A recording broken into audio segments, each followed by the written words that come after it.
In the silent darkness beyond Earth, NASA's Artemis mission reveals something far more unsettling than anyone expected. The Moon is not a calm, lifeless desert. It is a world of deadly radiation, endless darkness, violent temperature swings, toxic dust, and ancient scars frozen in time. Every step across its surface exposes how fragile human life truly becomes beyond Earth's protection. Tonight, this journey explores the terrifying reality hidden beneath the Moon's familiar glow, and why surviving there may be far harder than anyone imagined. If this documentary helps bring the mysteries of space closer, remember to like the video, subscribe to the channel, and drift deeper into the cosmos with more calm cinematic journeys through the universe. Far from the weather systems of Earth, the Artemis spacecraft moves through a region of space that appears calm and empty. The distance between Earth and the Moon stretches across nearly 400,000 kilometers, yet the journey unfolds within an environment filled with invisible energy, drifting particles, and constant exposure to radiation from the Sun and beyond the solar system. As Artemis leaves low Earth orbit, the protection created by Earth's magnetic field slowly weakens. The spacecraft crosses through layers of trapped charged particles known as the Van Allen belts, where energetic electrons and protons move at enormous speeds around the planet. These belts form because Earth's magnetic field captures particles from the solar wind and holds them in space around the planet. Human missions passing through this region must limit exposure time carefully. The Apollo missions crossed these regions quickly, and Artemis follows a similar principle with improved shielding and more advanced monitoring instruments. Beyond the magnetic protection of Earth, space changes character. The darkness remains visually silent, yet radiation becomes one of the defining conditions of the journey. Solar radiation flows outward continuously from the Sun. Tiny particles strike the spacecraft from every direction. Some arrive from distant supernova explosions far beyond the solar system. These highly energetic particles, known as cosmic rays, can pass through metal walls and living tissue. Long exposure increases risks to human cells, nervous systems, and internal organs. Artemis missions carry detectors that measure this radiation environment continuously, because future lunar crews may spend longer periods outside Earth's magnetic shelter than any humans before them. The spacecraft itself becomes a small moving island surrounded by vacuum. In ordinary experience on Earth, air transfers heat softens sound and protects exposed surfaces. In space, none of these conditions exist. The vacuum surrounding Artemis contains almost no matter at all. Heat cannot travel through empty space by contact. Instead, the spacecraft absorbs sunlight on one side, while losing heat through radiation into darkness on the other. Temperatures on exposed surfaces swing between severe heat and severe cold depending on orientation toward the Sun. Engineers design the spacecraft with reflective materials, insulation layers, cooling systems, and careful rotation patterns to manage this imbalance. Outside the windows, Earth slowly decreases in size. Clouds still move across oceans and continents, but details fade gradually into white and blue patterns suspended in blackness. The Moon grows larger ahead, though the spacecraft remains surrounded mostly by darkness. The emptiness between worlds creates a powerful physical isolation. There is no atmosphere, no wind, no sound moving through the void. Even sunlight behaves differently.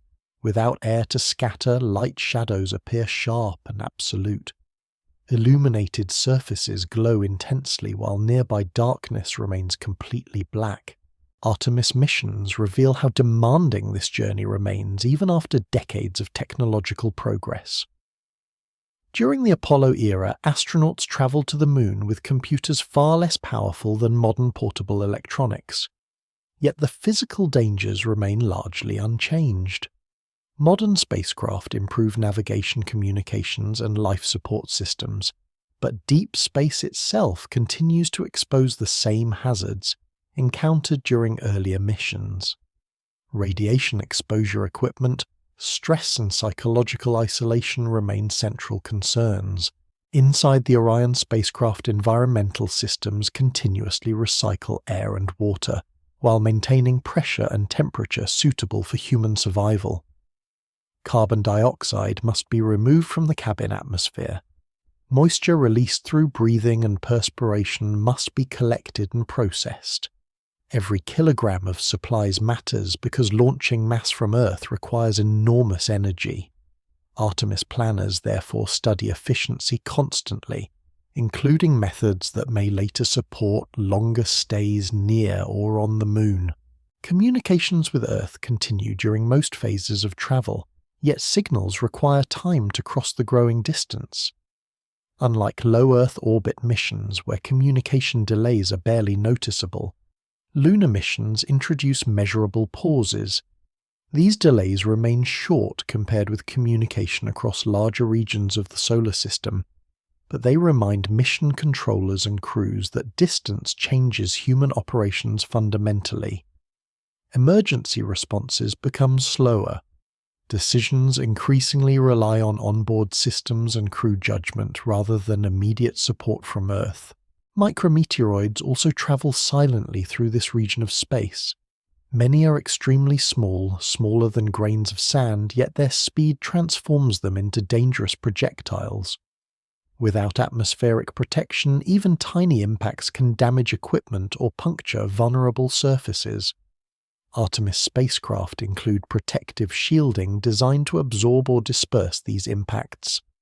Engineers study the density of micrometeoroid populations carefully because long-duration lunar infrastructure will face continuous exposure. The Moon itself influences the spacecraft long before arrival. Its gravity gradually alters the spacecraft trajectory as Artemis approaches lunar space. Navigation becomes a process of constant adjustment, involving onboard computers, engine firings, and tracking systems connected to Earth. Unlike travel through Earth orbit alone, lunar missions require careful balancing between two gravitational systems. Small errors can grow significantly across such large distances. Scientific instruments aboard Artemis missions also observe the broader deep space environment during transit. Radiation detectors, biological experiments, and material exposure studies help researchers understand how equipment and living organisms respond outside Earth's magnetic protection. These measurements contribute to plans for future missions deeper into the solar system, including possible journeys toward Mars. The space between Earth and the Moon therefore becomes both a pathway and a laboratory. As the spacecraft moves farther outward, Earthlight weakens. The surrounding darkness becomes increasingly dominant. The Moon no longer appears as a distant object in the sky, but as a world occupying more of the forward view. Its surface begins to show contrasting regions of bright highlands and darker volcanic plains. Craters emerge along the edge where sunlight strikes the curved horizon. The landscape appears still and ancient. Yet the scientific observations gathered by Artemis suggest that this quiet world remains physically active in subtle ways. Beneath the calm appearance lies an environment shaped by radiation, impacts unstable temperatures, and geological forces that continue to affect every future attempt at human presence. As Artemis approaches the Moon, the spacecraft enters a gravitational region dominated less by Earth and more by the lunar body itself. The Moon fills the windows with a pale surface marked by sharp boundaries between sunlight and shadow. From orbit, the world appears silent and motionless, yet every visible feature reflects a long history of collision, heating, cooling, and exposure to the harsh conditions of space. Artemis missions spend extended periods studying these outer regions before any descent toward the surface. Lunar orbit reveals the Moon not as a smooth sphere but as a world of extremes. The sunlight above the Moon shines without atmospheric scattering. On Earth, air softens daylight into gradual transitions of brightness. Around the Moon, illumination becomes severe and direct. Surfaces exposed to the sun heat rapidly, while nearby shadowed regions remain intensely cold. Along crater rims and mountain peaks, sunlight creates sharp lines, dividing heat from darkness. Temperatures differ dramatically across short distances. Some illuminated regions rise above 100 degrees Celsius, while permanently shadowed areas near the poles remain colder than many regions of deep space. Artemis instruments monitor these thermal differences carefully, because future astronauts and equipment must survive these conditions continuously. The Moon rotates slowly compared with Earth.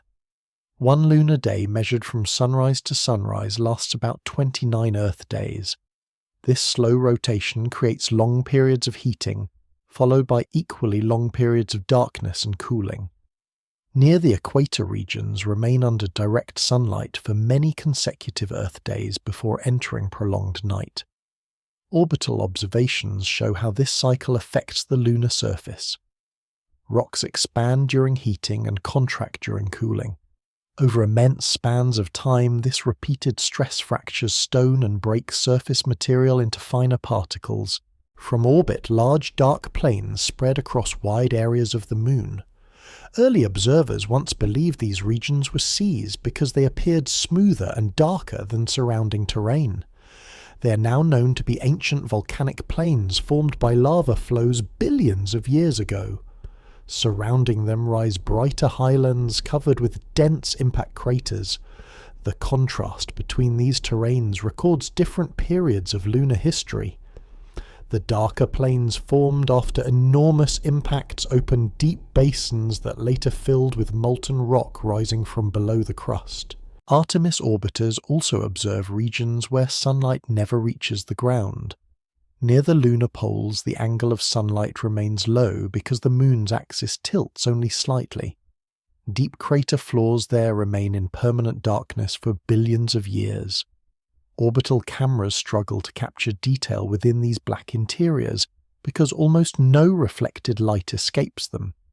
Instruments instead rely on laser measurements, thermal sensors and radar observations to map these hidden regions. The darkness inside such craters becomes one of the most scientifically important discoveries connected to modern lunar exploration. The vacuum surrounding the Moon creates another defining condition.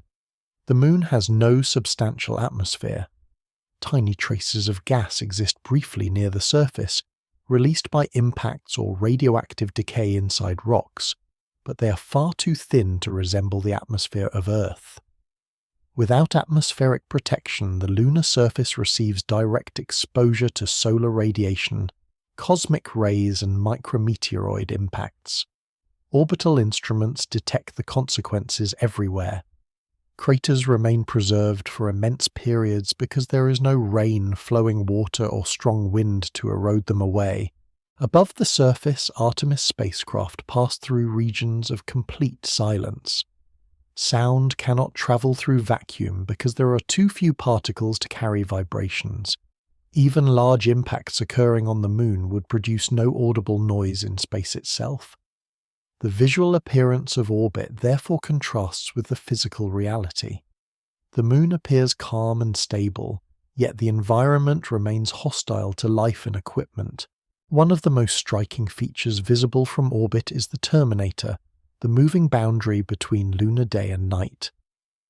Along this line, shadows stretch across crater walls and mountains, revealing surface details with extraordinary clarity. Small elevations create long black shapes extending across the ground. Astronomers and mission planners often study this region carefully because low sunlight angles expose fine topography, difficult to see under direct overhead illumination. Artemis missions also measure subtle variations in lunar gravity while orbiting. The Moon's gravitational field is uneven because dense underground structures alter local gravitational strength. Some regions contain concentrations of heavy material buried beneath ancient impact basins. These mass concentrations, often called mascons, affect spacecraft trajectories slightly. Earlier lunar missions discovered that low orbits could become unstable over time because of these gravitational irregularities. Modern navigation systems constantly compensate for such effects. Radiation continues to surround the spacecraft during orbit. Without a magnetic field comparable to Earth's, the Moon offers little natural protection from energetic particles. Small localized magnetic regions exist within certain crustal areas, remnants of ancient lunar magnetism, but they provide minimal shielding. Artemis instruments measure how radiation behaves near the surface and within different orbital paths. Understanding these patterns remains essential for future human operations. The darkness beyond the Moon appears even deeper than the darkness near Earth. Sunlight illuminates the lunar surface intensely, but the sky itself remains black even during daytime because no atmosphere scatters light. Stars become visible only under certain viewing conditions because reflected sunlight from the surface can overwhelm faint distant light. Earth hangs above the horizon in some orbital paths, appearing as a bright blue and white sphere suspended over grey terrain. Its atmosphere glows softly compared with the stark lunar environment. As Artemis circles the Moon, the orbital perspective reveals a world shaped entirely by exposure. Every crater edge, fractured, plain and frozen shadow records billions of years without atmospheric shelter. The Moon remains open directly to space itself. Nothing softens sunlight, blocks radiation, or shields the surface from impacts. From orbit, this truth becomes unmistakable. The Moon is not merely distant from Earth. It exists within a completely different environmental reality, where survival depends entirely on technology preparation and careful understanding of conditions that remain severe across every visible horizon. Below the orbiting Artemis spacecraft, the outer crust of the Moon stretches across a landscape shaped almost entirely by impacts. Craters overlap craters in patterns extending from tiny pits, only a few meters across, to enormous basins hundreds of kilometers wide. The surface preserves this damage because the Moon lacks the weather systems and geological recycling processes that erase scars on Earth. No rivers smooth the terrain. No rainfall fills depressions with sediment. No dense atmosphere burns incoming debris before impact. Each collision remains visible for immense spans of time, creating a record of violence reaching back more than 4 billion years. The lunar crust forms the outermost solid layer of the Moon. It averages several tens of kilometers in thickness and consists largely of ancient silicate rock, rich in oxygen, silicon, calcium, and aluminium. Bright highland regions contain especially large amounts of a mineral called plagioclase feldspar, which forms when lighter material rises and cools above molten rock. Scientists believe that early in lunar history much of the Moon's outer layer existed as a vast ocean of magma or molten rock. As this molten material cooled, lighter minerals floated upward and hardened into the pale crust visible today. Artemis observations help scientists examine how impacts continue shaping this crust, even in the present era. Every crater begins with an object striking the surface at enormous speed. Asteroids and comet fragments traveling through the solar system commonly move at tens of thousands of kilometers per hour relative to the Moon. Without atmospheric resistance to slow them, these bodies strike directly into rock. The energy released during impact transforms instantly into heat pressure and explosive motion. Solid stone behaves briefly like liquid under such extreme force. Large impacts excavate material from deep beneath the surface and throw it outward across enormous distances. Around many craters, bright streaks radiate away from the center. These patterns form from ejecta, the broken rock launched outward during collision. Some ejecta falls back nearby in thick blankets, while finer debris travels far across the lunar landscape. Artemis orbiters measure differences in composition between these regions, helping scientists understand what layers lie hidden beneath the crust. One of the largest visible structures on the Moon is the South Pole Aitken Basin, an immense impact depression extending roughly 2,500 kilometers across the far southern region. This basin forms one of the oldest and deepest known impact structures in the solar system. The collision that created it likely excavates material from deep within the lunar interior. Artemis-related studies focus strongly on this region because it may preserve information about layers normally hidden beneath the crust.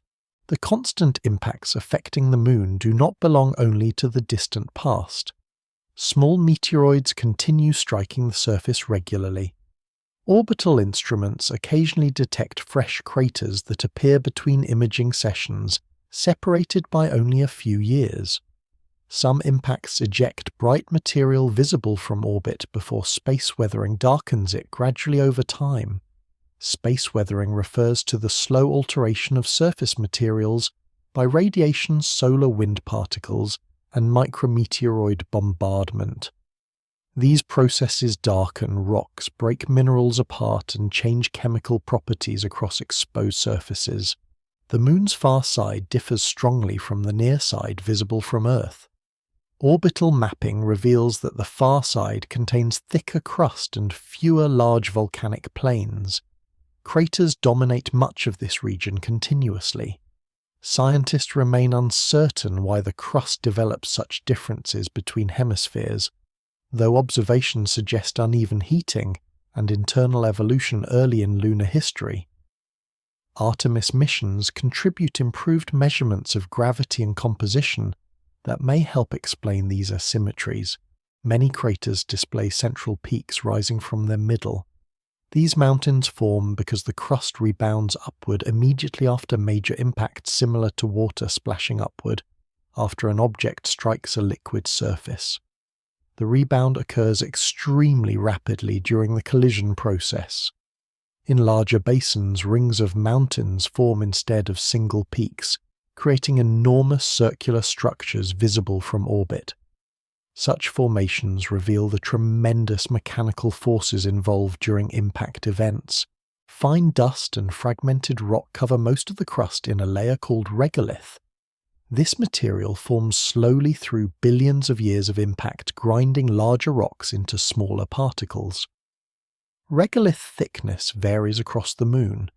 Younger regions may contain relatively thin layers, while older highlands possess deposits many meters deep. Artemis planners study these surface conditions carefully because landers' vehicles and human activity interact directly with this loose material.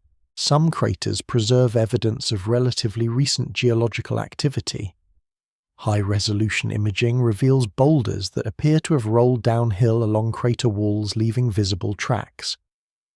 Other regions display landslides or fractured surfaces, possibly associated with moonquakes or thermal stress. Although the Moon lacks plate tectonics like Earth, its crust still changes gradually through smaller-scale processes driven by impact's temperature cycles and internal contraction. Orbital studies also reveal how sunlight interacts differently with various crater structures. Steep walls create regions of permanent shadow even outside the poles. Some crater floors remain cold enough to trap volatile compounds for long periods. Other slopes reflect light strongly because fresh impacts expose cleaner rock beneath weathered surfaces. These brightness variations help scientists estimate relative surface ages. Artemis missions treat the crust not simply as scenery, but as an archive preserving solar system history. Earth once experienced similar bombardment during its early formation, yet erosion and tectonic recycling erase most ancient impact evidence there. The Moon therefore preserves records of conditions that disappear almost completely from Earth. By studying crater distributions and surface layers, researchers reconstruct periods of intense bombardment that influence the evolution of planets across the inner solar system.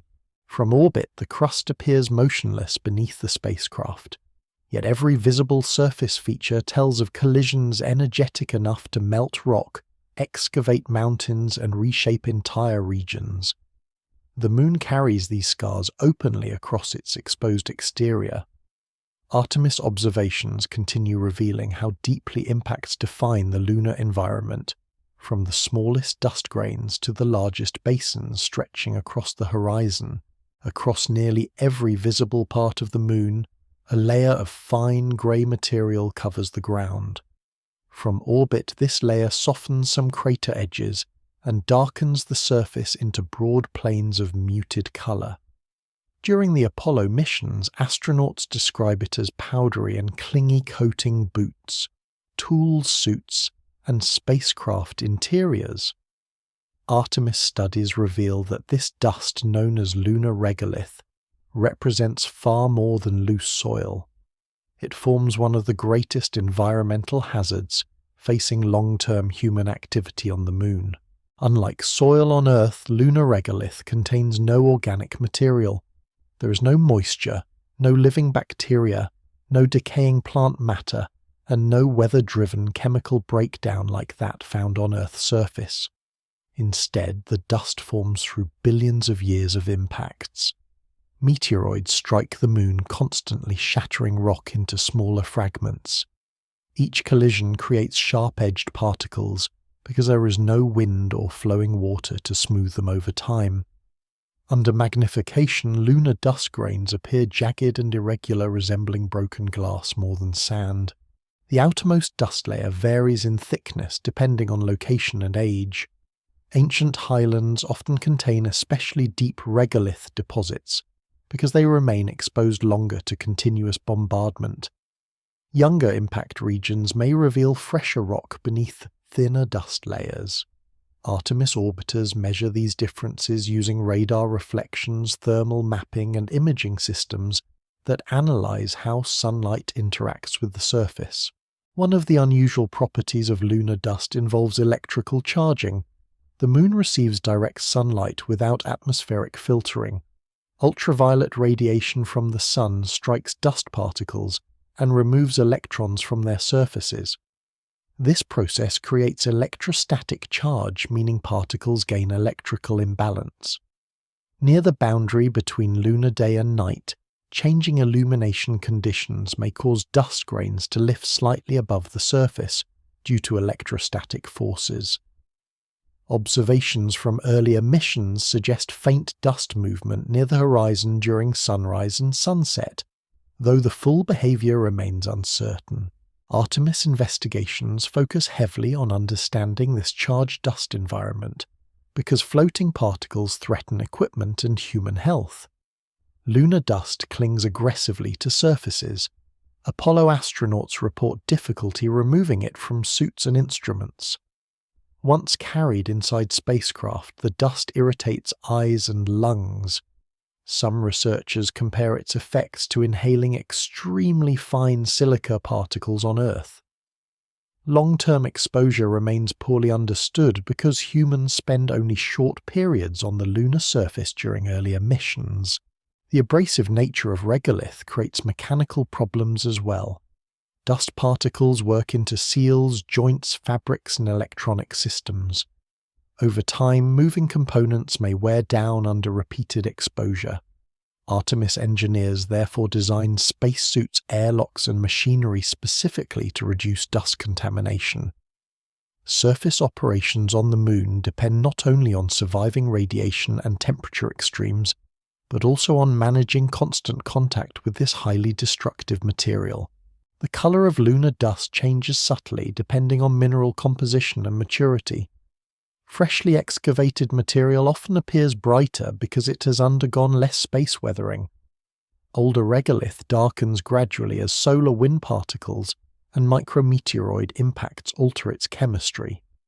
Tiny beads of glass form during impacts when rock melts briefly and cools rapidly. Some dust grains contain microscopic iron particles created by prolonged exposure to the space environment. These changes influence how the surface reflects sunlight and absorbs heat. When astronauts or vehicles move across the surface, the dust behaves differently from soil on Earth because of low gravity and vacuum conditions. There is no air resistance to slow-moving particles. Dust kicked upward during landing or walking follows long ballistic paths before settling again. During Apollo lunar module landings, rocket exhaust throws large amounts of material outward at high speed. Artemis planners study this carefully because future missions may involve repeated landings near permanent bases. High-speed dust impacts could damage nearby equipment or structures. The regolith also acts as a thermal insulator. Surface temperatures on the Moon change dramatically between day and night, yet deeper layers remain more stable. Fine dust traps heat poorly because vacuum spaces between grains limit thermal conduction.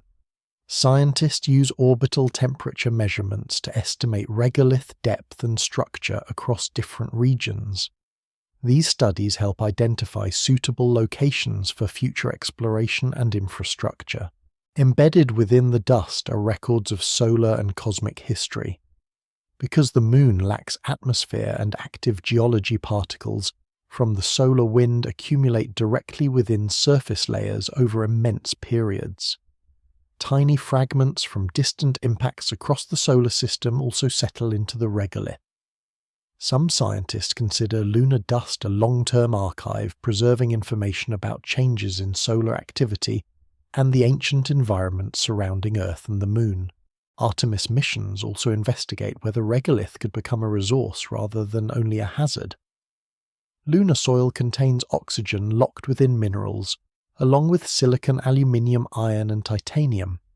Future technologies may extract useful materials directly from the surface.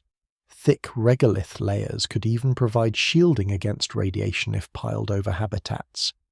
Yet before any large-scale use becomes possible, the physical dangers of the dust must be understood fully.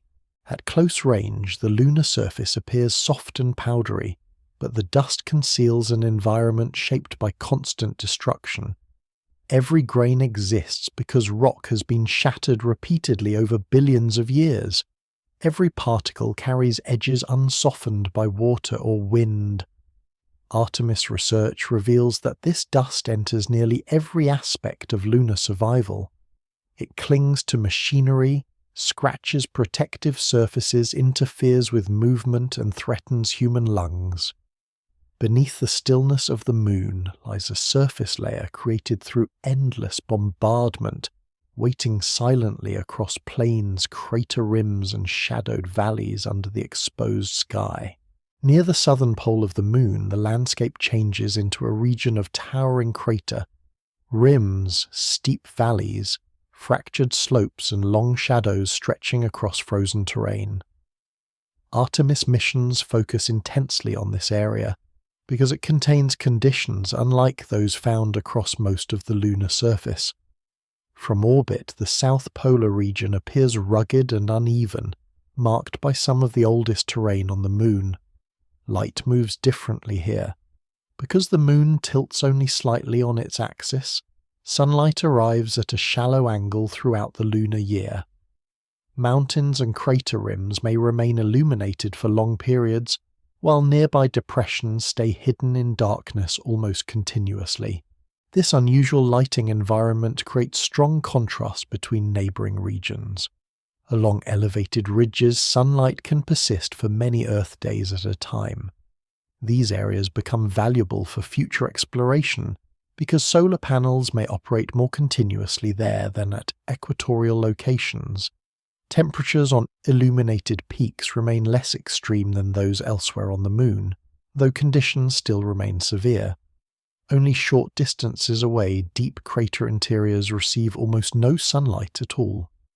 Some remain in permanent shadow for billions of years, The south polar terrain contains countless overlapping impact structures formed during the early history of the solar system. Massive collisions excavate deep basins and throw debris outward into jagged mountains and fractured highlands. The region surrounding Shackleton crater becomes especially important to Artemis planning. This crater measures roughly 21 kilometers across and sits near the lunar south pole itself. Its rim receives intermittent sunlight, while parts of its floor remain permanently dark. Orbital instruments reveal extremely cold temperatures inside these shadowed areas, low enough to preserve volatile compounds such as water ice. Artemis orbiters map these regions with lasers, radar systems, and thermal sensors, because ordinary cameras struggle to observe terrain hidden from sunlight. In some shadowed craters, temperatures remain below -200 degrees Celsius. These are among the coldest known natural environments in the solar system. Without sunlight or atmospheric circulation, trapped heat escapes slowly into space and never returns. The darkness inside such craters becomes almost absolute. Moving across this terrain presents major challenges. The low angle of sunlight creates long shadows that can hide slopes, boulders, and surface fractures. Astronauts and robotic systems may struggle to judge distances accurately because visual depth becomes distorted. Navigation systems therefore rely heavily on laser mapping and orbital guidance. Even moderate slopes become hazardous in lunar gravity, where loose regolith covers uneven rock beneath. The polar environment also affects communications and energy systems. Deep craters may block direct radio contact with orbiting spacecraft or Earth. Long shadows prevent solar power generation in many areas. Artemis mission planners study how to place equipment along illuminated ridges while accessing nearby shadowed regions scientifically. This balance shapes the selection of landing sites and exploration routes. One reason the South Pole becomes so important is the possibility of sustained human presence. Unlike short Apollo missions near the lunar equator, Artemis aims to support longer operations and eventually more permanent infrastructure. The polar region offers potential access to both sunlight and frozen resources, though neither exists in easily accessible form. The terrain remains harsh, unstable, and difficult to traverse. The mountains surrounding polar craters rise sharply from the surface. Some ridges receive sunlight for more than 80% of the lunar year. Early researchers describe such locations as peaks of near-eternal light, though no point remains permanently illuminated at all times. The changing angle of the sun still produces periods of darkness. Nevertheless, these ridges may provide the most favourable surface conditions available anywhere on the Moon. Below these elevated areas, permanently shadowed craters preserve a completely different environment. Without sunlight, temperatures remain so low that even water molecules delivered long ago by comets or solar wind interactions may remain frozen and trapped within the regolith. Artemis missions treat these craters as scientific targets of enormous importance. Yet the same darkness preserving these materials also creates operational danger. Equipment exposed to such cold may fail without special heating systems. Batteries lose efficiency. Metals contract. Mechanical parts become brittle. The absence of atmosphere changes how cold behaves in these shadowed regions. On Earth, air transfers heat gradually between environments. Inside lunar polar craters, vacuum prevents such exchange almost entirely. Sunlight striking a crater rim may heat rock strongly, while nearby shadowed ground remains extraordinarily cold. These sharp thermal boundaries exist side by side across the landscape. Artemis observations also reveal evidence of ongoing surface change near the poles. Micrometeoroid impacts continue disturbing the regolith. Steep crater walls occasionally release landslides or falling boulders. Temperature cycles fracture exposed rock over long periods. Even in apparent stillness, the landscape evolves slowly through mechanical stress and continuous bombardment. From orbit, the South Polar region appears both beautiful and severe. Bright crater rims shine beside voids of permanent darkness. Jagged mountains cast shadows stretching across frozen ground. The environment offers scientific value unmatched elsewhere on the Moon, yet it also exposes the central reality confronting Artemis exploration. The Moon does not become safer through familiarity. The closer human missions move toward regions holding valuable resources, the more extreme the surrounding conditions appear. The polar landscape preserves cold darkness and isolation on a scale rarely encountered anywhere humans have travelled before. Inside the permanently shadowed craters near the lunar poles, sunlight has not touched some regions for billions of years. These dark depressions preserve conditions so cold that molecules arriving long ago remain trapped within the ground. Artemis missions study these regions closely because observations from orbit strongly suggest the presence of water ice mixed into the lunar regolith. This discovery changes scientific understanding of the Moon and reshapes plans for future exploration. The possibility of water on the Moon once appears unlikely. Early observations describe the lunar surface as extremely dry, because exposed regions under direct sunlight lose water rapidly to space. Without atmospheric pressure, liquid water cannot remain stable on the surface. Ice exposed to sunlight gradually transforms directly into gas through a process called sublimation. Yet the polar craters create a different environment entirely. Their permanent darkness prevents solar heating almost completely, allowing frozen material to survive across immense periods of time. Evidence for lunar ice emerges gradually through several generations of spacecraft observations. Radar measurements detect unusual reflections within polar craters. Neutron detectors identify hydrogen concentrations beneath the surface. Infrared instruments observe spectral signatures consistent with water molecules and hydroxyl compounds bound within minerals. Later missions produce stronger confirmation by measuring surface chemistry directly. Artemis builds upon this foundation with improved mapping systems designed to identify where ice exists, how concentrated it may be, and how deeply it lies buried. Scientists believe much of this water arrives through impacts. Comets and water-rich asteroids striking the Moon deliver frozen compounds over billions of years. Some water may also form through interactions between solar wind particles and oxygen contained within lunar minerals. Hydrogen from the solar wind bonds chemically with oxygen atoms in the regolith, producing hydroxyl and possibly water molecules under certain conditions. Once these molecules migrate into permanently shadowed regions, extreme cold traps them there. The ice does not usually appear as thick frozen sheets near the surface. Instead, observations suggest mixtures of dust rock fragments and tiny ice grains distributed unevenly through the regolith. Some regions may contain relatively concentrated deposits, while others hold only trace amounts. Artemis investigations attempt to determine this distribution because accessibility matters greatly for future use. The temperatures inside these shadowed craters remain extraordinarily low.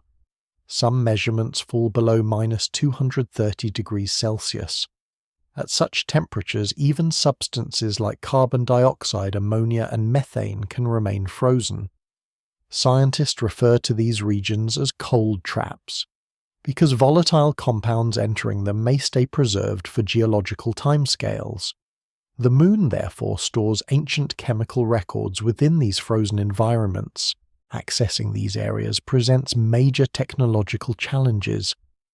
Darkness prevents ordinary solar-powered operations. Extreme cold affects electronics, batteries, lubricants, and structural materials. Surfaces hidden in shadow remain difficult to map visually, because reflected light barely exists.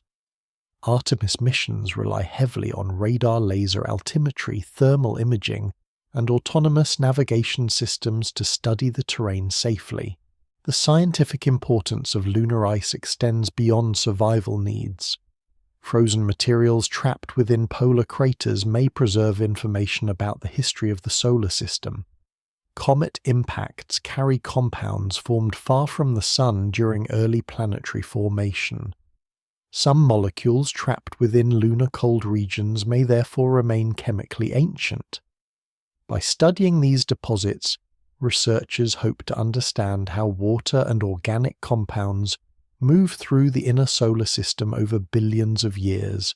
For human exploration, water represents one of the most valuable possible resources. Ice can potentially provide drinking water, breathable oxygen, and hydrogen fuel if separated into its chemical components. Artemis planners therefore view polar ice as a possible foundation for sustained lunar operations. Transporting all water from Earth would require enormous launch costs. Local extraction could reduce dependence on constant supply missions, yet the practical difficulties remain severe. Mining frozen material inside permanently shadowed craters requires machinery capable of operating under extreme cold and darkness while exposed to radiation and abrasive dust. Excavation systems must process large amounts of regolith to obtain relatively small quantities of usable water. Engineers still do not know how easily ice can be extracted under lunar conditions. Observations indicate its presence, but many uncertainties remain regarding concentration, distribution, and physical form. The polar ice also reveals how dynamic the lunar environment truly is despite outward stillness. Water molecules migrate across the Moon through complex processes influenced by sunlight, temperature impacts, and surface chemistry. Some molecules released from warmer regions may travel in ballistic hops above the surface before freezing within cold traps. Others escape entirely into space. Artemis measurements help scientists understand this subtle movement of matter across an airless world. Inside these permanently shadowed regions, the Moon preserves more than frozen water alone. The craters contain a record of environmental stability, extending back through immense spans of time. Because sunlight never enters, conditions change extremely slowly. Ice buried beneath the regolith may remain almost untouched since the earliest eras of lunar history. From orbit, these craters appear as black openings cut into pale terrain. Their interiors reveal little visually, yet Artemis observations show that beneath the darkness lies material capable of reshaping human exploration of the Moon. The same frozen regions that preserve ancient compounds also expose the severe reality of lunar survival. Every valuable resource exists inside one of the harshest known environments, where darkness, cold vacuum, and isolation combine continuously. The Moon offers water only within places almost entirely hostile to ordinary human presence. On the surface of the Moon, radiation arrives continuously from space without meaningful natural protection. Earth surrounds itself with two major defensive layers, a thick atmosphere and a strong magnetic field. Together, these systems absorb or deflect much of the dangerous energy flowing through the solar system. The Moon possesses neither shield in significant form. Artemis missions therefore treat radiation exposure as one of the central obstacles to long-term human survival beyond Earth. Solar radiation begins at the Sun itself. Streams of charged particles flow outward constantly in what scientists call the solar wind. Most of these particles consist of protons and electrons moving at high speed through space. During periods of heightened solar activity, the Sun can also release massive bursts of energetic particles through solar flares and coronal mass ejections. These events accelerate radiation to far greater levels, sometimes within only minutes or hours. On Earth, the atmosphere absorbs much of this energy. On the Moon, the surface remains directly exposed. cosmic rays create an additional source of radiation. Unlike solar particles, many cosmic rays originate far beyond the solar system, often from exploding stars or other energetic astrophysical events. These particles travel near the speed of light and carry enormous energy. Some pass through spacecraft walls and human tissue with relative ease. Long-term exposure increases the risk of cancer, nervous system damage, cardiovascular problems, and genetic mutations. Artemis missions carry advanced detectors to monitor both solar and cosmic radiation continuously. Radiation behaves differently on the Moon because of the surface itself. When energetic particles strike lunar regolith, they can produce secondary radiation. High-energy cosmic rays hitting the ground generate cascades of neutrons and other particles that scatter upward again. In some cases, the surface becomes a source of additional radiation rather than protection. Scientists study these interactions carefully because future habitats may need shielding strategies based on local geology. During the Apollo missions, astronauts spend relatively short periods on the lunar surface, limiting overall exposure. Artemis plans involve longer stays and repeated missions, making accumulated radiation dose a more serious concern. Measurements from orbiters and robotic landers reveal that radiation levels on the Moon remain substantially higher than those experienced aboard the International Space Station, which still operates partly within Earth's magnetic influence. The absence of atmosphere also changes how sunlight feels and behaves. Under direct illumination, the sun appears extremely bright against a black sky. Ultraviolet radiation strikes surfaces intensely because nothing filters shorter wavelengths. Materials exposed to this environment degrade gradually. Plastics become brittle. Electronics suffer cumulative damage. Surface coatings weaken over time.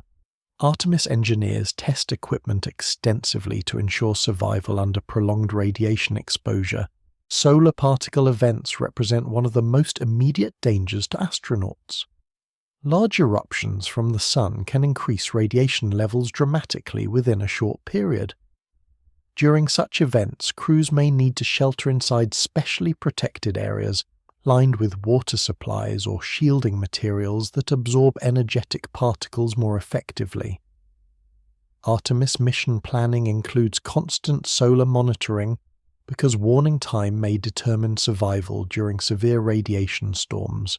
The lunar poles offer no substantial natural escape from this hazard. Some permanently shadowed craters reduce exposure to direct sunlight, but cosmic rays and scattered secondary radiation remain present. Only significant mass above a habitat can reduce long-term exposure meaningfully. Researchers therefore study whether thick layers of lunar regolith might eventually cover future structures. Buried habitats could provide better protection than exposed surface modules. Radiation also affects human biology in subtle ways beyond immediate illness. High-energy particles damage DNA inside cells. Some damage repairs naturally, but repeated exposure increases cumulative risk. The nervous system may also suffer from prolonged radiation bombardment, potentially affecting cognition and behavior during long missions. Artemis biological experiments examine how living tissue responds to deep space conditions over time, because human exploration farther into the solar system will depend on understanding these effects. Electronic systems remain vulnerable as well.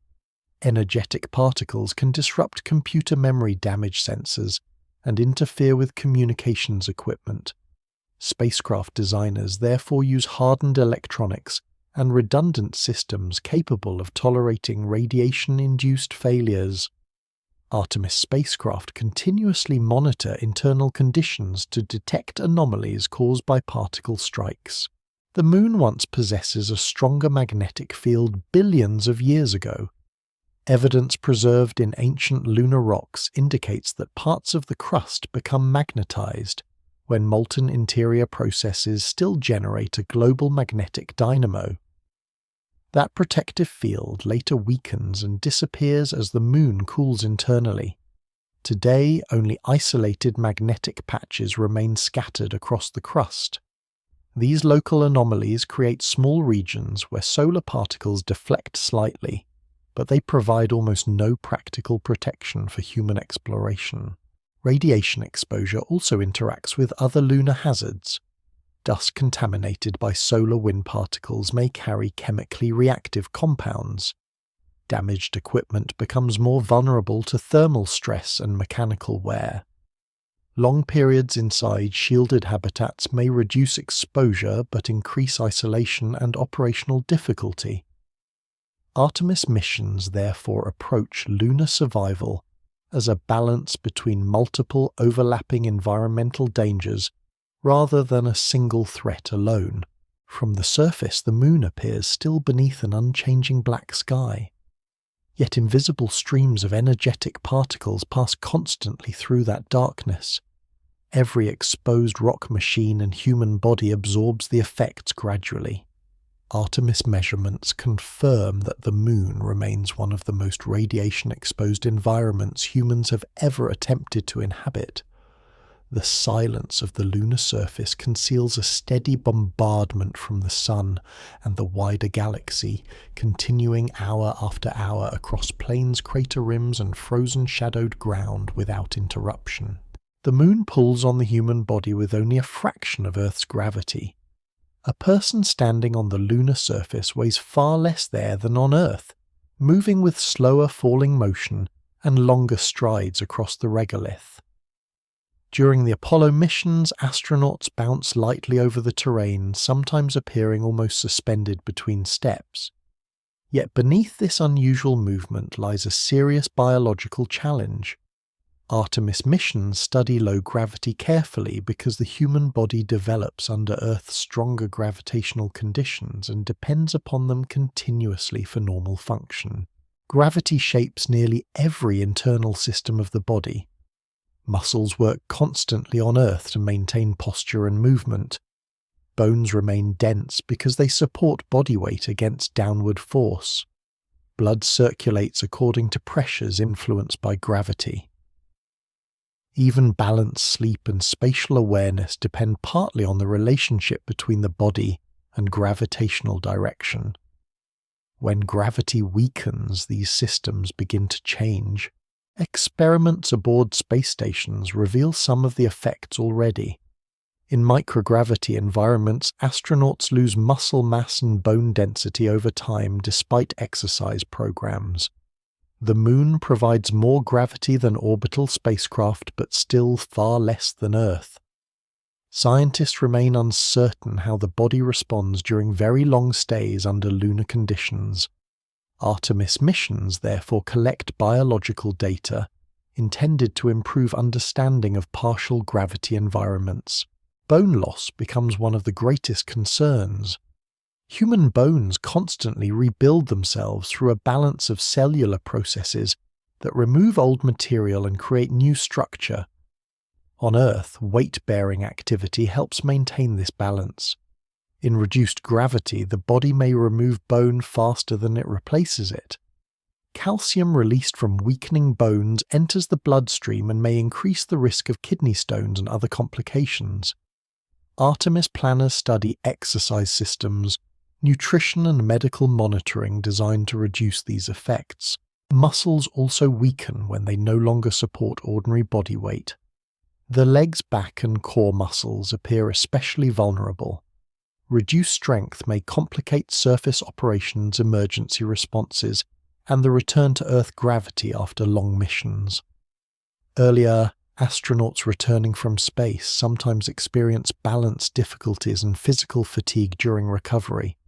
Artemis missions investigate whether lunar gravity provides enough resistance to slow these declines significantly. The cardiovascular system changes as well. On Earth, gravity pulls fluids downward through the body. In low gravity, fluids redistribute differently. Blood and other fluids shift upward toward the chest and head.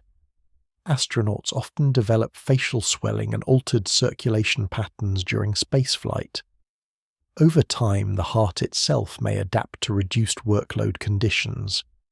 Researchers continue studying how these changes behave under lunar gravity, because partial gravity may produce effects distinct from both Earth and complete weightlessness.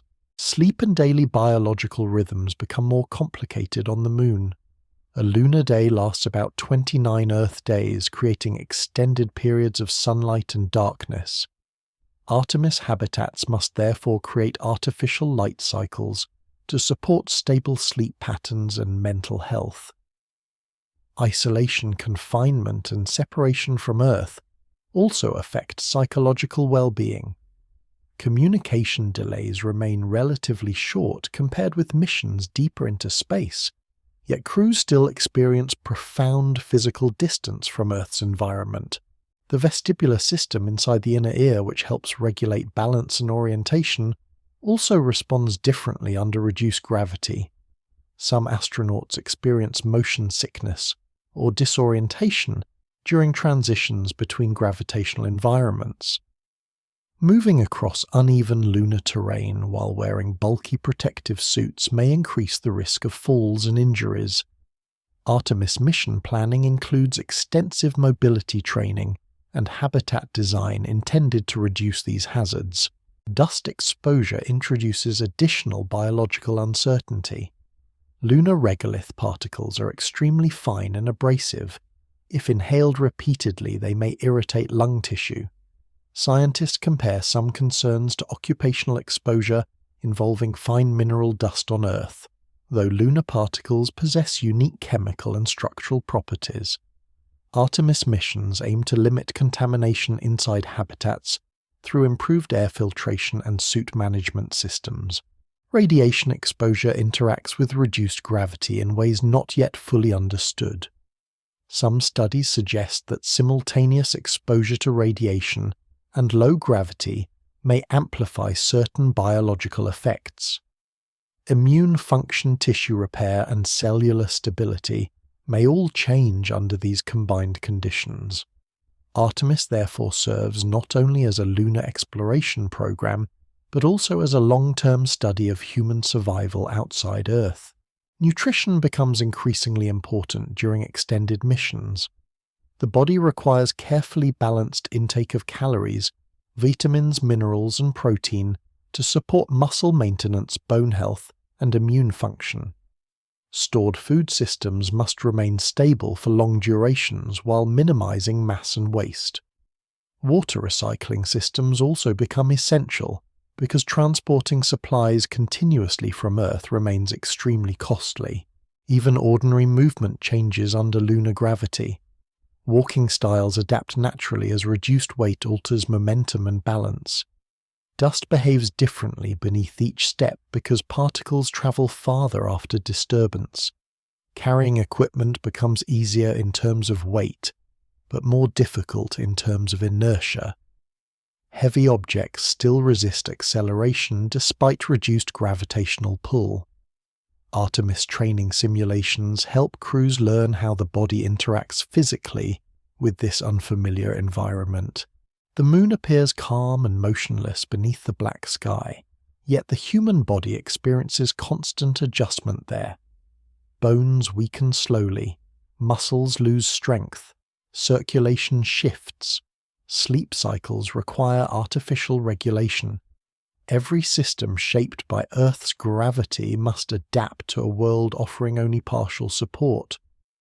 Artemis missions reveal that surviving on the Moon depends not only on spacecraft and habitats, but also on understanding how deeply human biology remains connected to the planet where it evolves.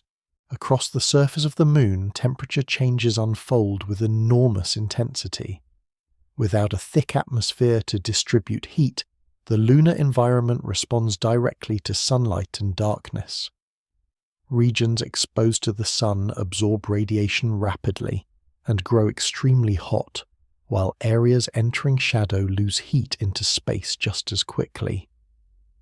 Artemis missions reveal that these temperature cycles influence nearly every aspect of lunar geology, equipment survival, and future human activity.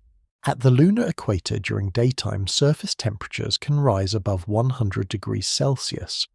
During the long lunar night, the same regions may fall below -170 degrees Celsius.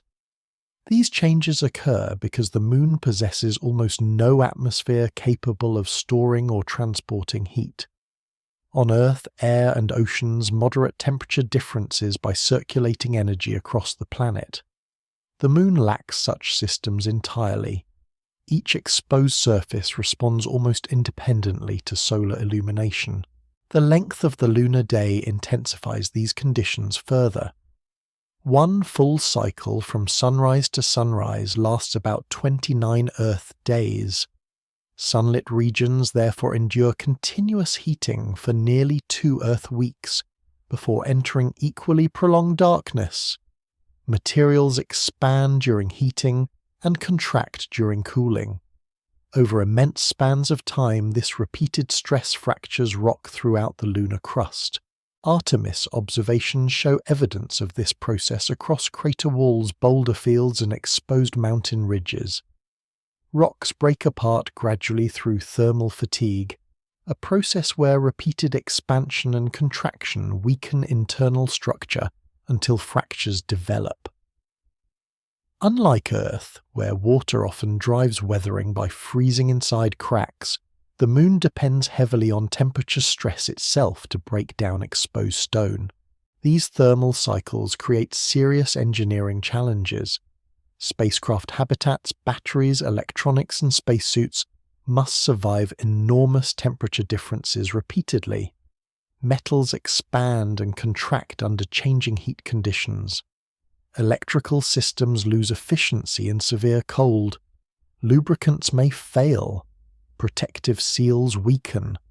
Artemis equipment therefore requires extensive thermal control systems designed specifically for the lunar environment. Inside spacecraft and habitats, maintaining stable temperatures becomes a continuous task. Insulation layers reduce heat transfer, while radiators release excess heat into space. Because vacuum prevents ordinary air-based cooling, engineers rely heavily on radiation management and carefully controlled internal circulation systems. Even astronauts themselves generate heat that must be removed effectively inside protective suits. The lunar night presents especially difficult conditions. Once the sun disappears below the horizon, surface temperatures begin falling steadily for many Earth days. Solar power generation stops entirely unless installations remain near persistently illuminated polar ridges. Future Artemis infrastructure may therefore depend upon batteries, fuel cells, nuclear power systems, or combinations of multiple energy sources to survive extended darkness. The contrast between sunlight and shadow can become dangerous even across small distances. A surface directly illuminated by the sun may remain intensely hot, while nearby shaded equipment cools rapidly. Astronauts moving across uneven terrain encounter abrupt thermal transitions continuously. The sharpness of these boundaries reflects the absence of atmosphere. On Earth, air softens such changes through heat exchange. On the Moon, sunlight alone often determines local temperature. Thermal conditions also affect the behavior of lunar dust. Heating changes the electrical properties of regolith surfaces and may influence how fine particles move or cling to equipment. Cold conditions alter material brittleness and mechanical performance. Artemis researchers study these interactions carefully because small failures under lunar conditions can quickly become life-threatening. Some regions near the poles experience less extreme temperature cycling because of low-angle sunlight and partial illumination patterns. Nevertheless, permanently shadowed craters remain among the coldest known environments in the solar system. Equipment entering these regions requires special heating systems to prevent immediate operational failure. Batteries lose capacity rapidly in severe cold, and exposed materials may crack under thermal stress. Scientific instruments placed on the Moon must endure these cycles for years. Earlier lunar missions sometimes fail after surviving a single lunar night because electronic systems cannot tolerate the prolonged cold. Artemis technology aims for greater durability, yet long-term survival remains difficult. Future habitats may eventually use underground structures or thick regolith shielding, partly to stabilize temperatures as well as reduce radiation exposure. The thermal environment also shapes human activity schedules. Surface operations become easier during moderate illumination periods near sunrise or sunset, when temperatures remain less extreme and shadows reveal terrain clearly. Harsh midday heating and deep nighttime cold both create operational limitations. Artemis planning therefore considers local solar conditions carefully when selecting landing times and exploration routes. Even the soundless stillness of the moon reflects its thermal extremes. During lunar sunrise, sunlight spreads slowly across crater rims and plains, heating rock that remains frozen through long darkness. During lunar sunset, warmth drains steadily back into space. Nothing interrupts these cycles. No clouds form overhead. No wind carries heat away. The surface simply expands and contracts under relentless exposure to sunlight and vacuum. Artemis missions reveal that temperature itself acts as a powerful geological and environmental force on the moon.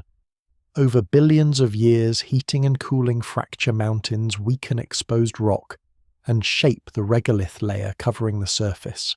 For humans, these same cycles threaten machinery habitats and biological survival. Beneath the quiet appearance of the lunar landscape, thermal stress works continuously across every exposed surface, driven only by the slow passage of sunlight over an airless world. Beneath the silent crust of the moon, the ground still moves. The surface appears motionless from orbit, and no flowing water, drifting clouds, or shifting vegetation reveal internal activity. Yet instruments placed on the moon during the Apollo missions detect vibrations traveling through the lunar interior. These events, known as moonquakes, continue shaping scientific understanding of the moon and influence Artemis planning for future human structures on the surface. The first detailed measurements come from seismometers left behind by Apollo astronauts. A seismometer is an instrument designed to detect ground motion caused by impacts, fractures, or internal geological activity. Between the late 1960s and the late 1970s, these instruments record thousands of seismic events across the moon. Some prove weak and short, others continue for surprisingly long periods, revealing important differences between the moon and Earth. On Earth, earthquakes often result from moving tectonic plates. The moon lacks active plate tectonics, yet seismic activity still occurs through several mechanisms. One category involves deep moonquakes originating hundreds of kilometers beneath the surface. Scientists believe these events result largely from tidal stresses caused by Earth's gravitational pull. As the moon follows its elliptical orbit, gravitational forces flex the lunar interior slightly. The resulting strain produces repeated seismic activity deep underground. Another category involves shallow moonquakes occurring closer to the surface.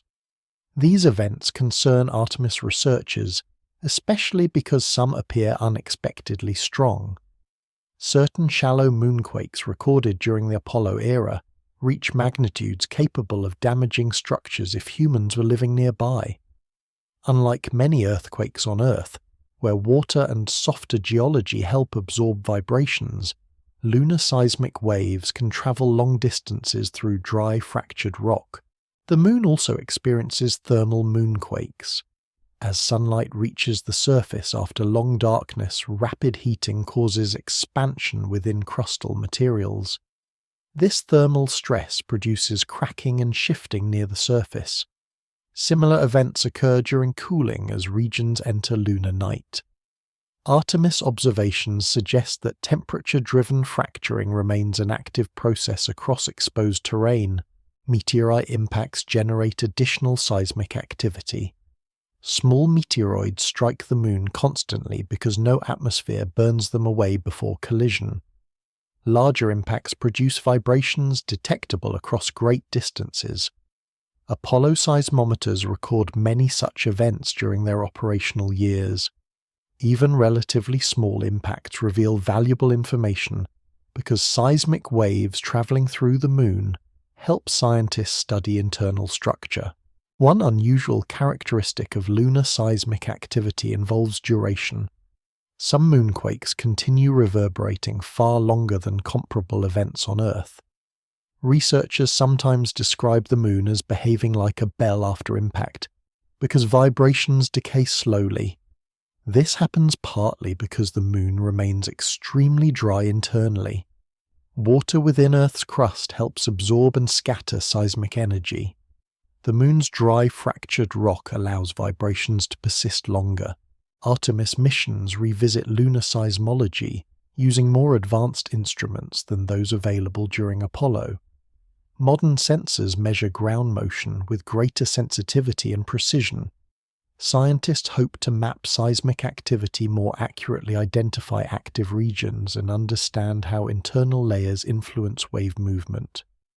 This knowledge becomes essential for selecting stable locations for future habitats and infrastructure. The crust itself contains countless fractures formed through ancient impacts and thermal stress. Some faults may still shift occasionally under changing internal strain.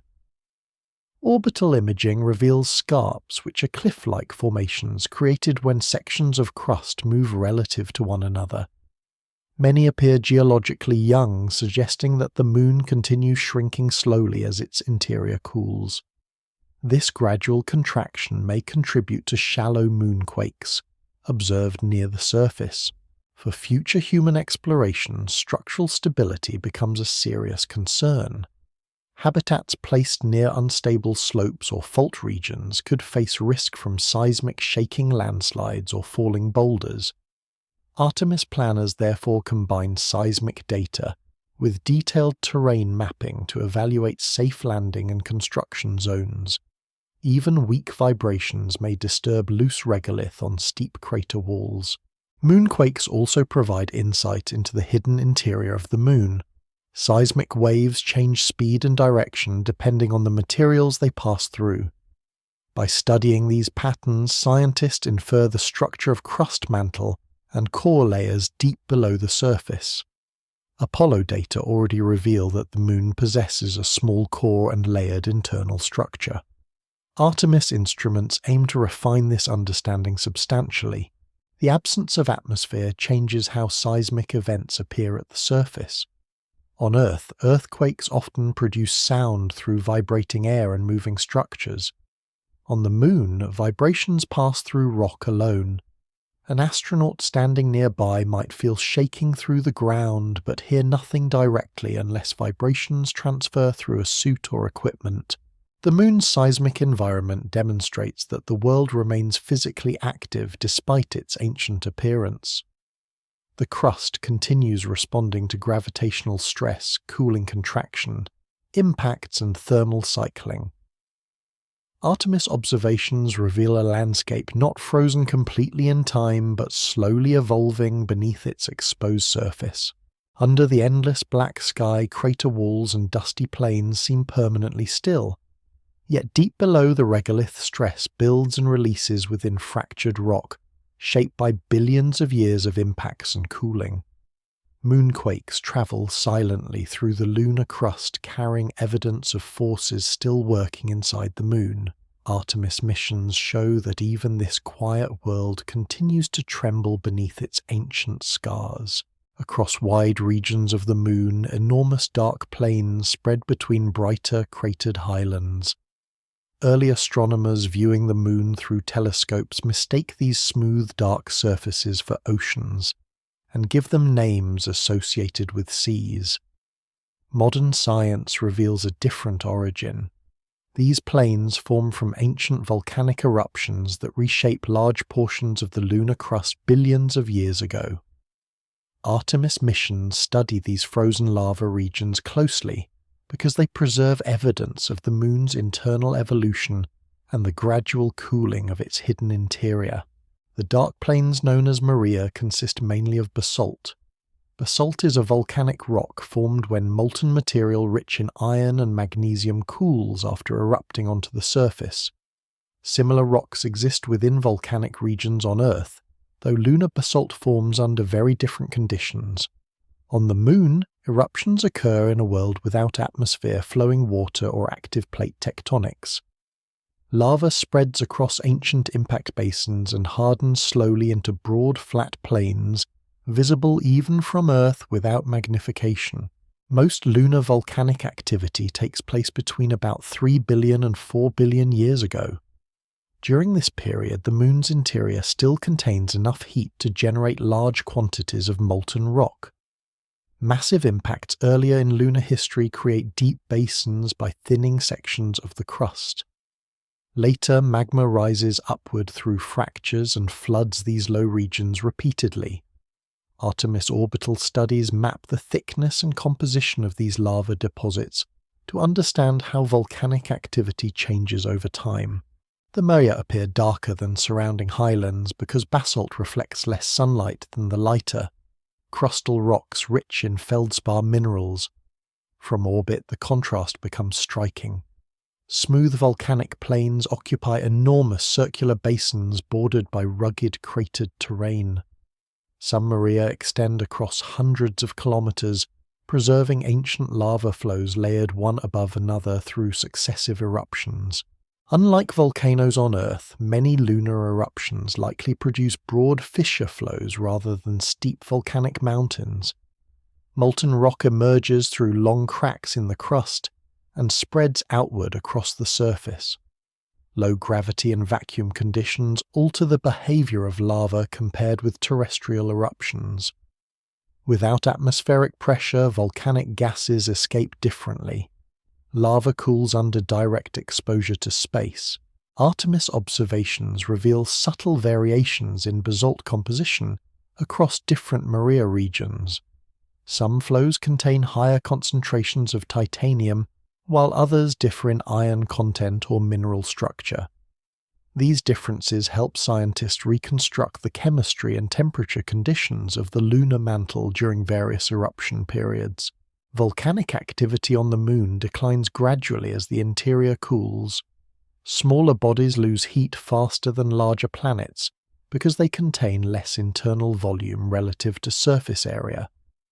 Earth maintains strong geological activity, partly because its larger size preserves interior heat more effectively. The Moon, being much smaller, cools more rapidly over geological time. Artemis data support the conclusion that major lunar volcanism largely ends billions of years ago, though researchers continue studying whether isolated younger eruptions may occur more recently than once believed. Evidence of ancient volcanic vents still exists across parts of the surface. Some regions contain sinuous rills, long winding channels, thought to form either from flowing lava or collapse above underground lava tubes. Lava tubes develop when the outer surface of a lava flow cools and hardens, while molten material continues moving beneath. After the eruption ends, hollow tunnels may remain underground.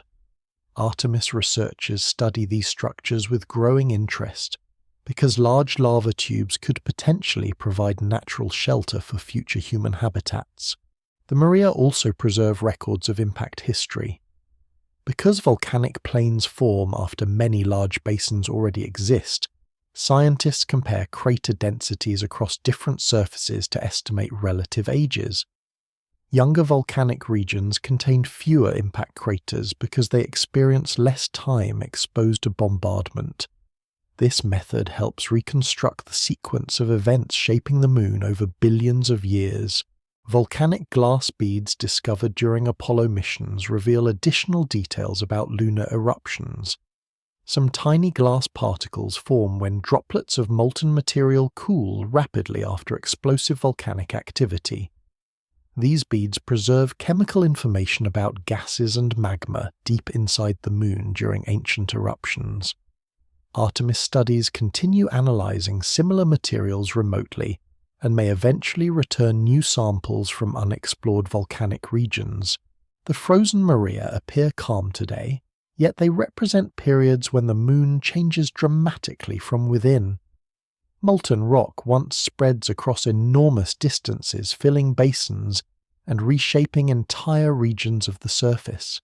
Heat rises from deep inside the moon, fractures open across the crust, and lava floods low terrain under the black sky. From orbit, the volcanic plains now lie silent beneath countless newer impacts.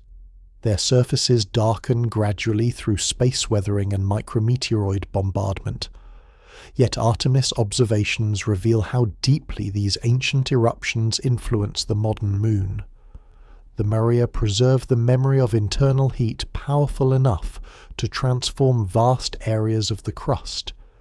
Beneath the stillness of the present landscape rests evidence that the moon once possesses a far more active and molten past when fire moves across the surface where only dust and shadow remain today.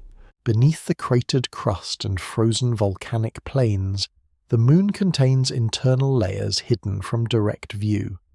Artemis missions study these deeper regions through gravity measurements, seismic data, magnetic analysis, and orbital mapping. The moon appears solid and inactive from the surface, yet observations reveal a complex interior shaped by ancient melting, gradual cooling, and slow structural change over billions of years. The outermost layer, the crust, varies significantly in thickness across the moon. Measurements show that the far side generally possesses thicker crust than the near side. In some regions beneath large impact basins, the crust becomes thinner, where ancient collisions excavate deep material and alter internal structure. Artemis orbiters track subtle gravitational changes across the surface to estimate these variations with increasing precision. Below the crust lies the mantle, a thick layer composed mainly of dense silicate rock, rich in magnesium and iron. During the moon's early history, much of this material likely exists in molten or partially molten form. As cooling progresses, minerals separate according to density. Lighter minerals rise toward the surface to form the crust, while heavier materials sink deeper inward.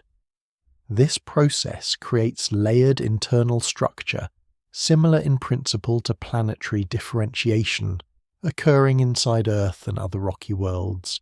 The mantle preserves evidence of ancient heat and volcanic activity. Basalt eruptions forming the Maria originate from molten material rising upward from mantle regions billions of years ago. Artemis studies attempt to determine how long parts of the mantle remain partially molten, and whether any isolated pockets of melt still survive deep below the surface today. Current evidence suggests the moon becomes mostly geologically inactive over time, though small amounts of partial melting may persist in limited regions. Seismic observations provide one of the most important tools for studying the lunar interior. Waves generated by moonquakes and impacts travel differently through solid, fractured, or molten materials. By measuring how these waves reflect, bend, and slow down, scientists infer the structure of internal layers. Apollo-era seismometers already indicate that the moon possesses a layered mantle and a small core. Artemis missions aim to improve these measurements with more sensitive modern instruments distributed across broader regions. The lunar mantle behaves differently from Earth's mantle because the moon cools more extensively and lacks active plate tectonics. On Earth, mantle convection drives moving tectonic plates and continual geological recycling. The moon loses much of its internal heat earlier in its history, reducing large-scale motion within the mantle. As cooling continues, the interior contracts, gradually contributing to crustal fractures and surface scarps observed from orbit. At the center of the moon lies a relatively small core. Scientific evidence suggests this core contains iron along with smaller amounts of lighter elements such as sulfur. The core likely consists of multiple layers, including a solid inner region and a partially molten outer layer. Compared with Earth's massive iron core, the lunar core remains small relative to total planetary size. Artemis gravity mapping also reveals how ancient impacts affect deep structure. Large collisions not only reshape the surface, but also alter the distribution of dense material below the crust. Some enormous impact basins contain buried mass concentrations formed when heavy mantle material rises closer to the surface after crustal excavation. These mascons influence spacecraft orbits measurably and reveal how profoundly impacts modify internal layering. The Moon's interior still contains residual heat left over from formation and radioactive decay within rocks. However, the total heat flow reaching the surface remains far lower than on Earth. Earlier Apollo instruments measure heat escaping from beneath the crust, helping scientists estimate how rapidly the Moon cools over time. Artemis investigations continue refining these models because thermal evolution influences everything from moonquakes to volcanic history. One important scientific question involves a symmetry between the lunar near side and far side. The near side contains extensive maria and thinner crust, while the far side remains more heavily cratered with fewer volcanic plains. Researchers suggest that uneven heat distribution early in lunar history may contribute to these differences. Artemis observations provide higher resolution data, helping scientists test competing models of lunar development. Deep inside the Moon, pressure remains much lower than within Earth because of the Moon's smaller mass. This difference influences mineral behavior, melting conditions, and long-term structural evolution. The interior cools and stiffens progressively over billions of years. Geological activity slows. Magnetic dynamo processes weaken. Volcanic eruptions cease almost entirely. Yet the Moon does not become fully inert. Seismic activity continues. Thermal contraction persists slowly. Tidal forces from Earth still flex the interior slightly during orbital motion. Artemis research reveals a world transitioning gradually, rather than one frozen completely in geological death. From the surface, none of these hidden layers appear visible. Dust plains, crater rims, and mountain shadows conceal the structure beneath. Yet every moonquake gravity variation and volcanic plane reflects deeper processes operating within the Moon across immense spans of time. Artemis missions show that beneath the exposed crust lies a layered interior, preserving the memory of ancient heat, molten rock, and internal motion.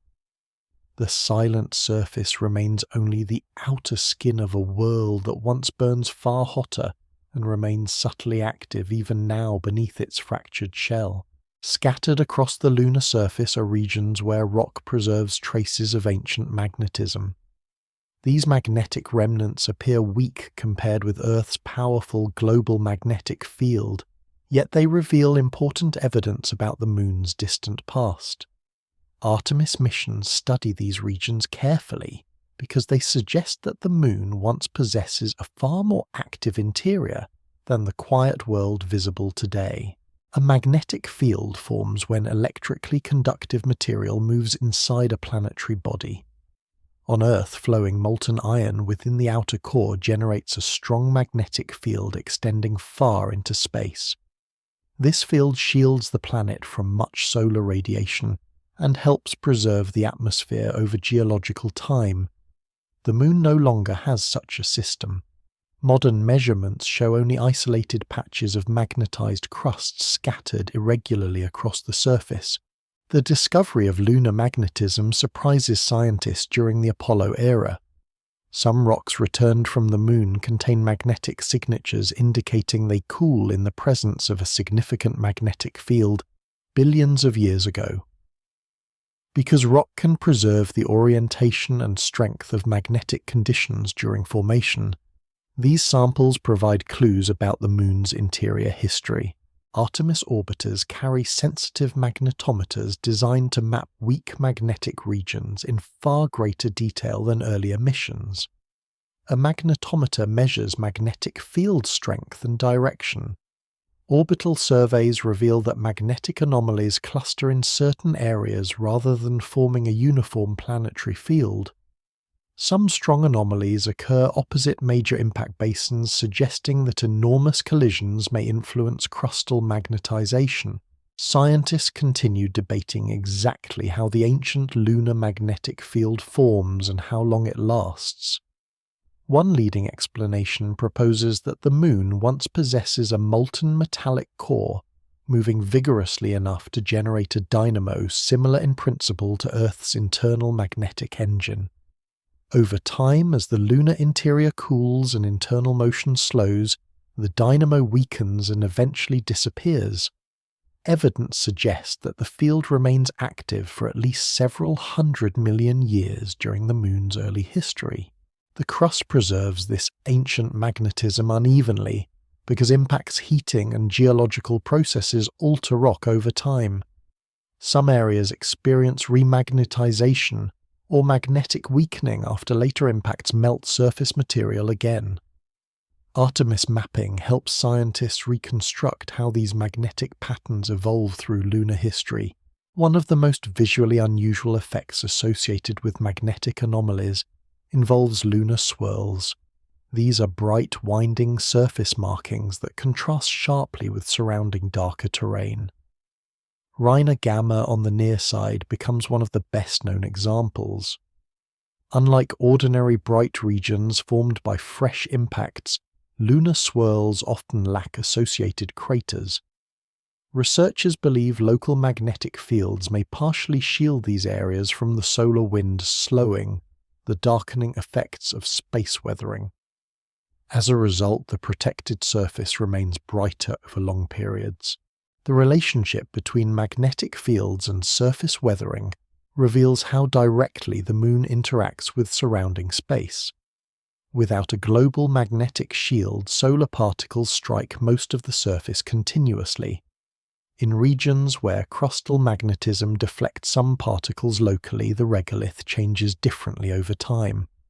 Artemis studies examine these interactions to better understand both lunar evolution and the broader behavior of airless planetary bodies. Ancient magnetism also helps scientists investigate the Moon's thermal history. A long-lasting magnetic dynamo requires sustained internal heat and fluid motion inside the core. By estimating when the magnetic field weakens and disappears, researchers infer how rapidly the Moon cools internally. Artemis data suggest that the lunar interior remains more active early in history than the present surface appearance might imply. The Moon's small size influences this process strongly. Smaller planetary bodies lose heat faster because internal energy escapes more efficiently relative to total volume.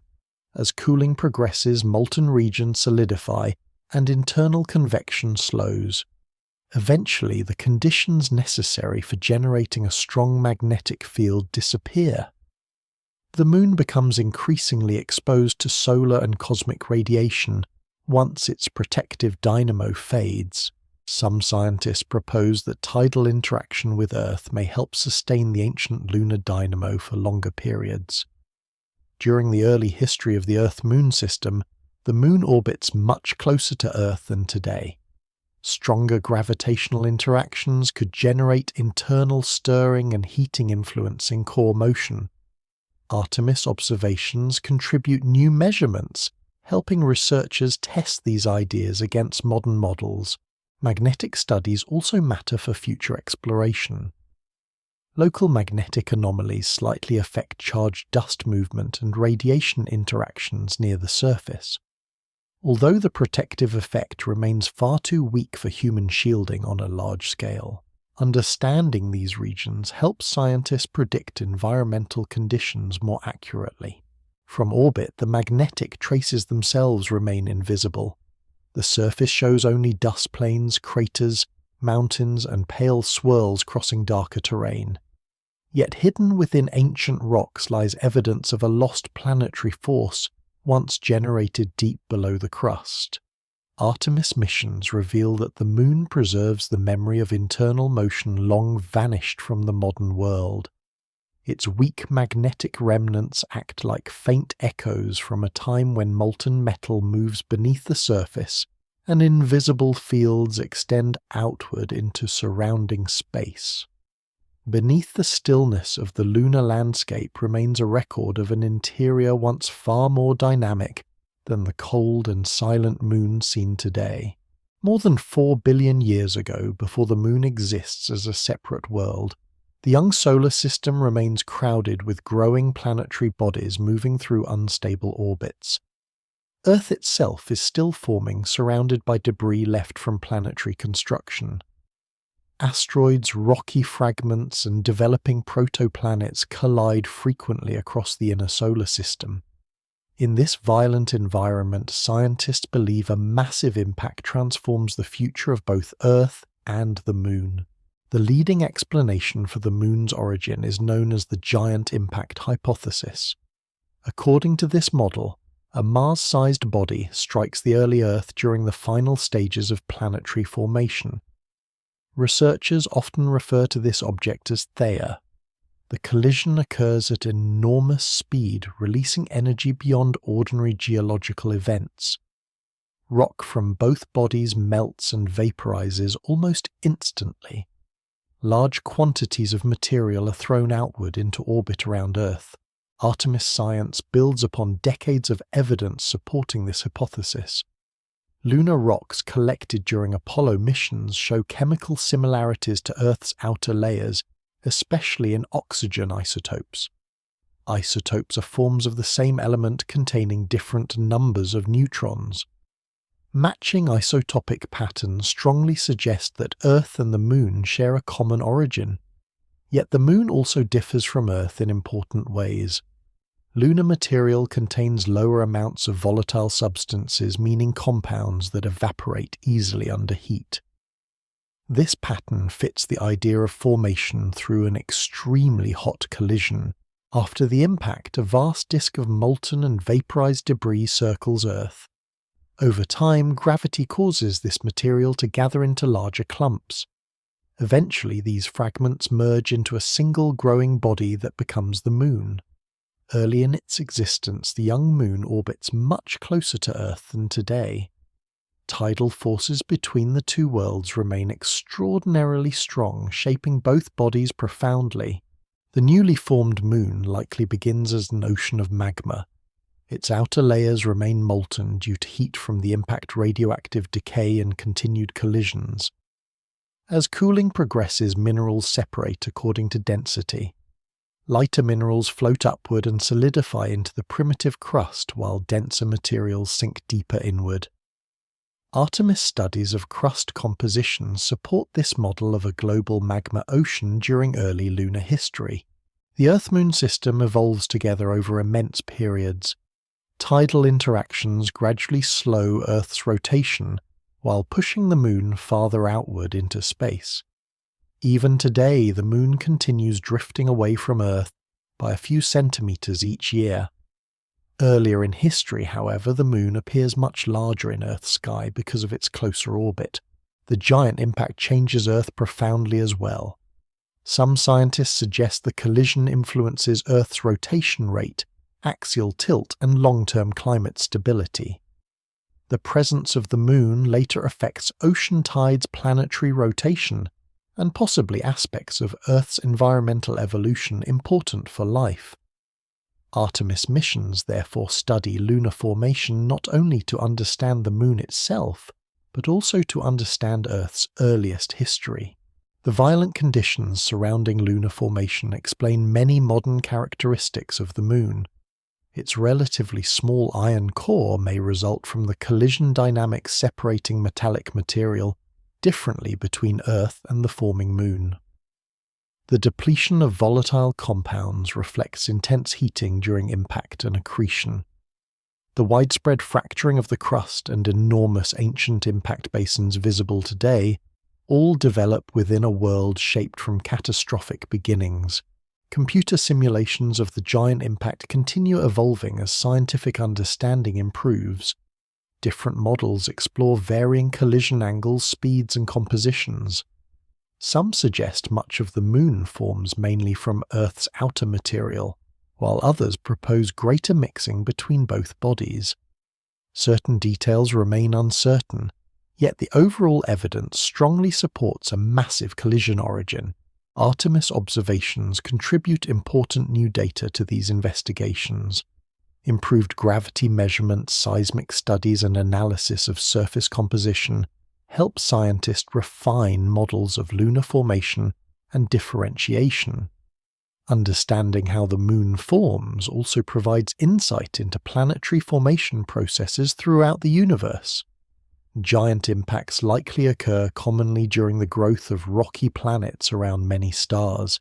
The early Moon faces continued bombardment after formation. Asteroids strike its cooling crust repeatedly during a period known as the Late Heavy Bombardment, leaving behind enormous basins still visible today. Volcanic activity later floods some of these basins with basaltic lava, creating the Maria observed from Earth. Over billions of years, the Moon cools, contracts, and becomes the quieter world explored by Artemis. Yet the modern Moon still carries the consequences of its violent birth. Its weak gravity, fractured crust, ancient volcanic plains, and partially differentiated interior all reflect processes beginning with the giant impact. The same collision that creates the Moon also establishes one of the defining relationships in Earth's environment. Under the black sky of lunar night, the surface appears ancient and still. Craters cover the plains. Dust lies undisturbed across frozen ground. Yet Artemis research reveals that every layer of the Moon traces back to an event of immense destruction during the birth of the solar system. The Moon forms not through calm accumulation, but through collision, melting, vaporization, and gravitational reconstruction. Beneath its quiet appearance remains the memory of a world created from planetary violence on a scale almost beyond ordinary human understanding. Artemis missions return humans toward the Moon after more than half a century of absence. The goal extends beyond repeating earlier landings. Artemis represents an effort to establish longer exploration, sustained scientific activity, and eventually a more continuous human presence near and on the lunar surface. Yet the deeper the missions study the Moon, the clearer one reality becomes. The Moon is not a dormant extension of Earth waiting comfortably for settlement. It remains an exposed and hostile world where survival depends entirely upon technology preparation and careful understanding of extreme environmental conditions. The journey itself reveals the first challenge. Beyond Earth's magnetic protection, spacecraft and crews enter a region dominated by radiation vacuum and isolation. Deep space exposes human bodies and electronics to energetic particles arriving from the Sun and distant cosmic sources. Artemis measurements confirm that long-term exposure remains one of the greatest barriers to extended exploration. Shielding helps, but complete protection remains difficult without large amounts of material. Lunar orbit reveals another truth.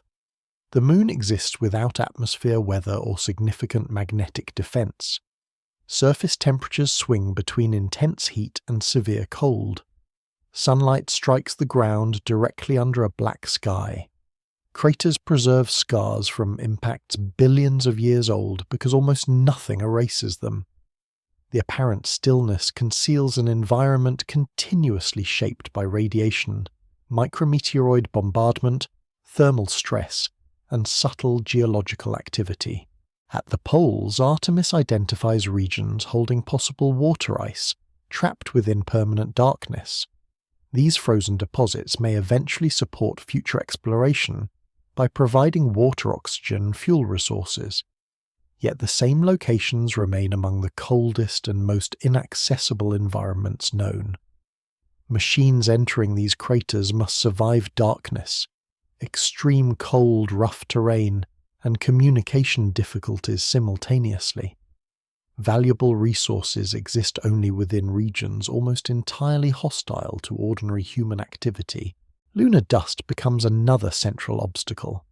Artemis studies confirm what Apollo astronauts experienced decades earlier. The regolith is abrasive, electrically reactive, and persistent. It damages equipment, clings to suits, threatens lung tissue, and spreads easily into living spaces. Every movement across the surface disturbs particles created through billions of years of impacts. Long-term survival on the Moon requires controlling this dust continuously. The Moon also affects human biology in fundamental ways. Reduced gravity weakens bones and muscles over time. Radiation exposure accumulates gradually. Isolation and confinement challenge mental health. Artificial habitats must replace nearly every environmental function provided naturally on Earth. Air, water pressure, temperature, waste recycling, and radiation protection all require active technological support. Nothing on the lunar surface sustains human life independently. Even the ground beneath future habitats cannot be assumed stable. Moonquakes continue occurring beneath the crust. Thermal expansion and contraction fracture exposed rock across immense timescales. Ancient faults reveal slow contraction as the Moon cools internally. Artemis missions therefore study the Moon not as a static world, but as a slowly evolving environment shaped by ongoing physical processes. Yet Artemis also reveals why the Moon remains scientifically invaluable despite these dangers. The lunar surface preserves records erased from Earth long ago. Ancient impacts, volcanic plains, magnetic remnants, and frozen polar compounds all contain information about the early solar system and Earth's own formation. The Moon becomes both destination and archive. Its exposed crust holds evidence spanning billions of years of planetary history. Future exploration plans increasingly focus on learning how to survive under such conditions rather than merely visiting briefly. Proposed habitats may eventually bury themselves beneath regolith for radiation protection. Power systems may combine solar energy with nuclear sources to survive long lunar nights. Robotic systems may prepare landing zones and infrastructure before human arrival. Every strategy reflects the same conclusion drawn from Artemis observations. The Moon cannot be approached casually. The modern image of the Moon often remains connected to calm night skies viewed from Earth. Artemis replaces much of that illusion with direct environmental reality. The lunar surface is dry, abrasive, irradiated, and thermally unstable. Gravity weakens the human body. Permanent darkness hides frozen craters colder than most regions of deep space. The absence of atmosphere leaves every exposed object vulnerable to the surrounding cosmos.